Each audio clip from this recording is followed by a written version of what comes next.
আজকে একটি সাপ ধরবো। দেখেন এইভাবে মাথার মধ্যে চাপ দিয়ে, দেখেন এইটার ভিতরেই থাকে মূলত এই সাপটি। ফুল ভিডিওটা দেখুন। এই সাপটি হচ্ছে শঙ্খচূড় সাপ, ভালো করে দেখে নিন। আমি আসলাম সাপ ধরতে, দেখেন এই যে গর্তটা দেখতে পাচ্ছেন, এটার ভিতরেই থাকে এই চূড়া সাপটি।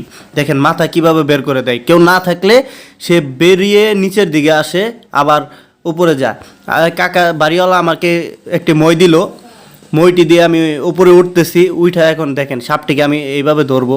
সারা দিন এইভাবে মাথা বের করে থাকে। আমি এইভাবে মাথাটা চাপ দিয়ে ধরলাম, আসতে চাই না, জোরে টান দিয়ে আমি তারপর পুরাটা বের করে ফেললাম। আমি গলায় পেঁচিয়ে গেল আমার। অনেক মানুষ ভিড় জমছে এই সাপটি দেখার জন্য।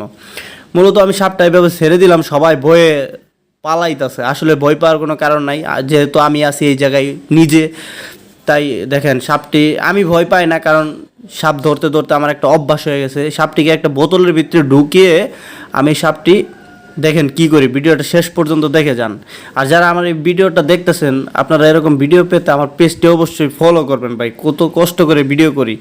এই সাপটিকে আমি জঙ্গলে আনলাম, আনার পরে এই সাপটি এখন মুখে খুলে তাকে ছেড়ে দেবো। তাকে মেরে তো আর লাভ নেই, একটি প্রাণীকে মারার কোনো প্রয়োজন নেই, সে তো আর আমাদের ক্ষতি করে নাই।